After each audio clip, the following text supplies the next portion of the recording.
सबसे पहले हम खबर की शारदीय नवरात्रि के दूसरे दिन श्री माता वैष्णो देवी मंदिर में श्रद्धालुओं का जनसैलाब उमड़ पड़ा। लखनऊ, दिल्ली, मुंबई, पटना और सूरत जैसे शहरों से आए भक्तों ने दर्जन भर अपनी आस्था और खुशी व्यक्त की। पूरा कटरा जय माता दी और सच्चे दरबार की जय के नारों से गूंजता रहा। भक्तों ने मंदिर परिसर की सुंदर सजावट और प्रशासन की बेहतरीन व्यवस्था की सराहना की। स्वागत कक्ष से लेकर मंदिर तक की यात्रा श्रद्धा और विश्वास के साथ भरी रही। कई श्रद्धालुओं ने कहा कि माता ने अपनी मनोकामनाएं उनकी पूरी कर ली है। स्थानीय प्रशासन और सहायक कर्मचारियों का सहयोग यात्रियों के अनुभव को और भी ज्यादा स्मरणीय बना रहा है। शारदीय नवरात्रि के दूसरे दिन श्री माता वैष्णो देवी मंदिर में श्रद्धालुओं का जनसैलाब उमड़ पड़ा। लखनऊ, दिल्ली, मुंबई, पटना और सूरत जैसे शहरों से आए भक्तों ने दर्शन कर अपनी आस्था और खुशी व्यक्त की। पूरा कटरा जय माता दी और सच्चे दरबार की जय के नारों से गूंजता रहा। मेरे को यहाँ आकर बहुत अच्छा लग रहा है। सब माता का मंदिर, बहुत सब लोग डर रहे थे आने के लिए।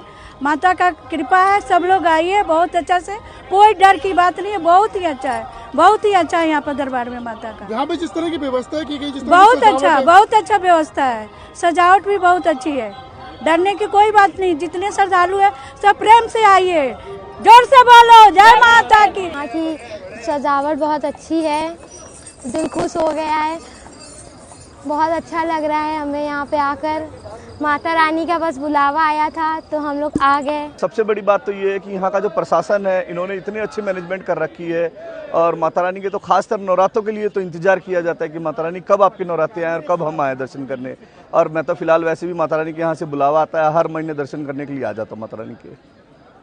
सर सजावट है यहाँ पर, व्यवस्था है, उसके बारे में कुछ? सजावट तो बहुत बढ़िया सर, बहुत बढ़िया। स्वर्ग है, मतलब साक्षात अगर स्वर्ग दिख रहे हैं तो यहाँ ये वैष्णो देवी माता रानी। बहुत यहाँ अच्छा आनंद लग रहा है, सेम टू सेम पहले जैसा लग रही है। कोई डर की बात नहीं है। आइए, दिल्ली से आइए, पटना से, बिहार से, सब जगह से आइए, दर्शन कीजिए, निर्भीक होकर दर्शन कीजिए। आर्मियों का भी बहुत व्यवस्था किया हुआ है। रास्तों में सजावट पूरी रास्ता है, कोई तरह की दिक्कत। माल मतलब रास्ते में भरा पूरा हुआ है। पब्लिक लोग आइए, दर्शन कीजिए, माता के दरबार में आइए, डरिए मत।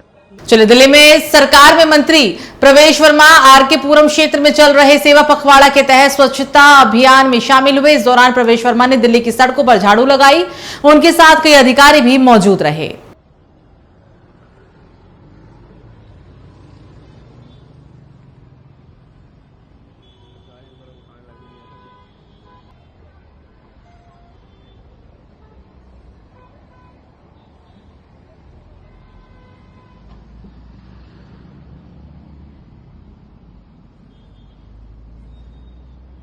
देखिए, 2014 में हमारे प्रधानमंत्री जी ने लाल किले से कहा था कि देश को हमको साफ रखना है, देश में गंदगी नहीं फैलानी।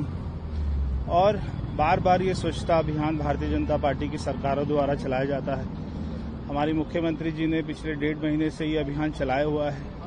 उसी के अंतर्गत आज हम पूरे रिंग रोड की दिल्ली के पार्टी के हजारों कार्यकर्ता और उनके साथ में हमारे RWA के लोग, हमारे NGO के लोग, सारे लोग, विधायक, मंत्रीगण, सांसदगण, हमारे निगम पार्षद, मंडल अध्यक्ष, जिला अध्यक्ष, सभी आज हाथ में झाड़ू लेकर सफाई अभियान में उतरे हुए हैं। और उसी के अंतर्गत हम भी यहाँ पर पहुंचे। हमारा संकल्प है कि दिल्ली को साफ सुथरा करना है, दिल्ली को विकसित करना है। दिल्ली में वो सारी सुविधाएं होनी चाहिए जो देश के किसी भी अनेक राज्यों में है। तो आज यहाँ पे सफाई अभियान हो रहा है। सभी कार्यकर्ता एक एक कूड़े को अपने हाथ से उठा रहे हैं। तो हरियाणवी फिल्मों के अभिनेता और निर्देशक उत्तर कुमार की जमानत अर्जी पर सोमवार को सुनवाई होनी थी, लेकिन किन्हीं कारणों से ये नहीं हो सकी। अदालत ने अब अगली सुनवाई के लिए 25 सितंबर की तारीख तय की है। अदालत से मिली जानकारी के अनुसार शालीमार गार्डन थाना क्षेत्र में रहने वाली एक युवती ने जून 2025 में उत्तर कुमार के खिलाफ गंभीर आरोप लगाते हुए रिपोर्ट दर्ज कराई थी। युवती का आरोप है कि अभिनेता ने शादी का झांसा देकर उसके साथ दुष्कर्म किया। मामले की जांच के बाद पुलिस ने उत्तर कुमार को गिरफ्तार कर जेल भेज दिया था। इसके बाद उनके वकील ने SC/ST एक्ट कोर्ट में जमानत याचिका दाखिल की थी। इस पर सोमवार को सुनवाई निर्धारित की गई थी।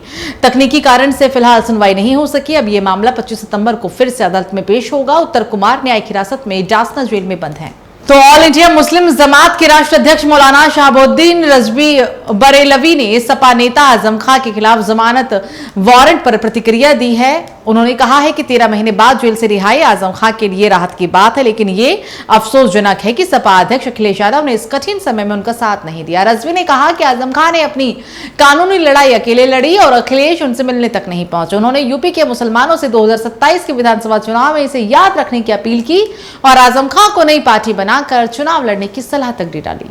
समाजवादी पार्टी के जनरल सेक्रेटरी आजम खां साहब आज जेल से रिहा हुए। ये बड़ी खुशी की बात है और बड़ी तमानियत की बात है, मसरत की बात है कि 13 महीने के बाद आजम खां को रिहाई मिली और ये हाई कोर्ट के आदेश के बाद ये अमली जामा पहना। मगर वहीं जो दुख और अफसोस की बात है वो ये है कि जिस पार्टी को उन्होंने खून पसीने से सींचा, मास्टर मुलायम सिंह को मुल्ला मुलायम सिंह बना दिया, अखिलेश यादव टीपू को सुल्तान बनाया, उन आजम खां के साथ में अखिलेश यादव खड़े नहीं हुए, उनको यक्का और तन्हा अकेला छोड़ दिया। इस मुश्किल घड़ी में जरूरत थी कि आजम खां के परिवार के साथ अखिलेश यादव खड़े होते, पूरी समाजवादी पार्टी खड़ी होती, मगर अखिलेश यादव ने बिल्कुल किनारा कर लिया। पूरी समाजवादी पार्टी ने उनको तनहा छोड़ दिया और इस मुश्किल घड़ी में उनके परिवार ने अकेले कानूनी लड़ाई लड़ी।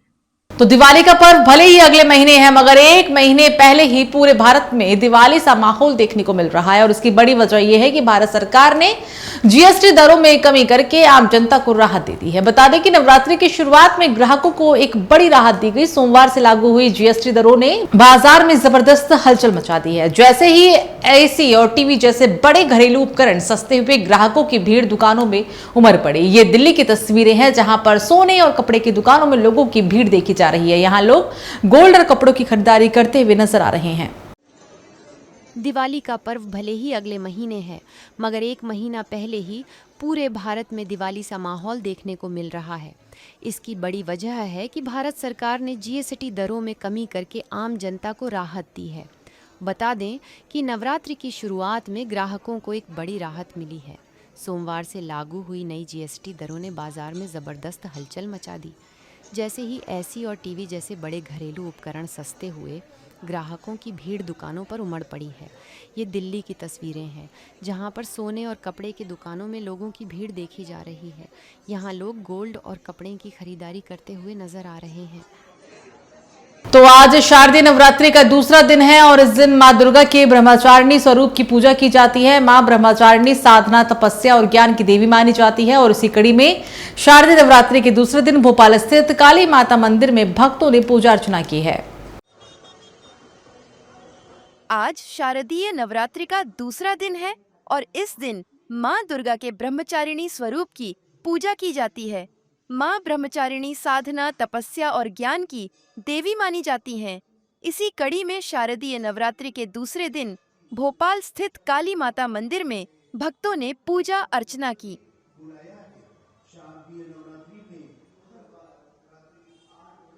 चलिए बात करेंगे अब राजस्थान की। राजस्थान के टोंक जिले के तारण गांव के पास एक दर्दनाक हादसा हुआ है जहां एक रोडवेज बस पलट गई। इस हादसे में 20 से भी अधिक यात्रियों के गंभीर होने की खबर है। गंभीर रूप से घायल हुए हैं जिनमें महिलाएं और बच्चे भी शामिल हैं। घटना के तुरंत बाद राहत और बचाव कार्य शुरू कर दिया गया जिसमें पुलिस ने सक्रिय भूमिका निभाई। घायलों को तत्काल नजदीकी अस्पताल में भर्ती करवाया गया। कुछ यात्रियों की हालत नाजुक बताई जा रही है। प्रशासन स्थिति पर नजर बनाए हुए है और घायलों को हर संभव मदद भी दी जा रही है।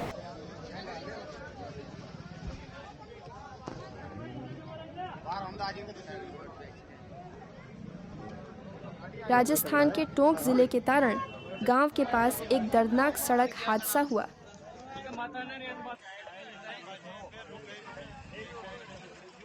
जहां एक रोडवेज बस पलट गई। इस हादसे में 20 से अधिक यात्री गंभीर रूप से घायल हो गए।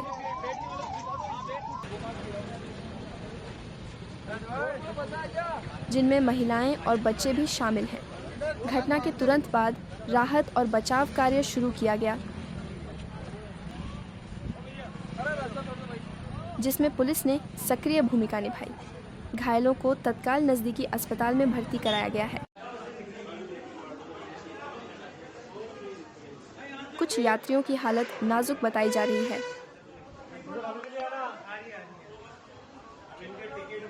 प्रशासन स्थिति पर नजर बनाए हुए है और घायलों को हर संभव मदद प्रदान की जा रही है।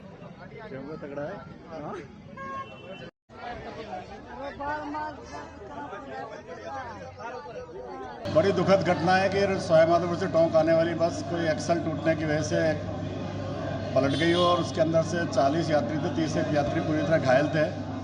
लेकिन इस बात का भी खुशी है कि टोंक सादा अस्पताल की पूरी टीम ने, डॉक्टर्स की टीम ने, नर्सिंग स्टाफ ने तुरंत फर्स्ट एड कर सारे मरीजों का इलाज कर और जो ट्रॉमा में रहने चाहिए, जो भर्ती होना चाहिए, सारी व्यवस्था कर उनको फर्स्ट एड देकर निश्चित मैं सादा अस्पताल की टीम को भी धन्यवाद देना चाहता हूँ कि आपने तुरंत पूरा टीम लगकर देखा और कोई बड़ी कैजुअल्टी नहीं हुई। ये भगवान का शुक्र भी है और भगवान का धन्यवाद भी। बस ये कह सकता हूँ कि घायल जल्दी स्वस्थ हो और ये दुर्घटना हुई है गलत है।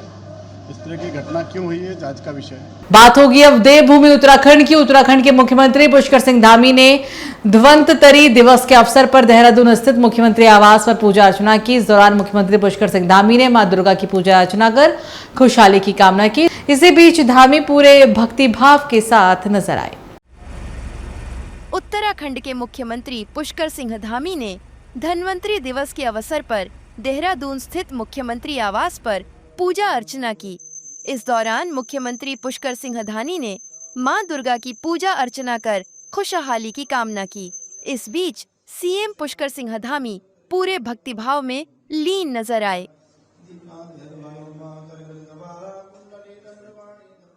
भारी बारिश ने कई राज्यों का हाल बेहाल कर रखा है। इस बीच गुजरात के डांग जिले में अचानक आई बाढ़ से हड़कंप मच गया। गुजरात में भारी बारिश के बाद नदियां उफान पर आ गई है, जिससे बाढ़ और जलभराव का खतरा बढ़ गया है। भारी बारिश के कारण खपरी नदी भी उफान पर है। नदी किनारे रहने वाले लोगों को बाढ़ का डर सताने लगा है। वहीं प्रशासन ने भी लोगों को अलर्ट कर दिया है। भारी बारिश ने कई राज्यों का हाल बेहाल कर दिया है। इस बीच गुजरात के डांग जिले में अचानक आई बाढ़ से हड़कंप मच गया। गुजरात में भारी बारिश के बाद नदियां उफान पर आ गई हैं, जिससे बाढ़ और जलभराव का खतरा बढ़ गया है। भारी बारिश के कारण खपरी नदी भी उफान पर है। नदी किनारे रहने वाले लोगों को बाढ़ का डर सताने लगा है। वहीं प्रशासन ने लोगों को अलर्ट किया है।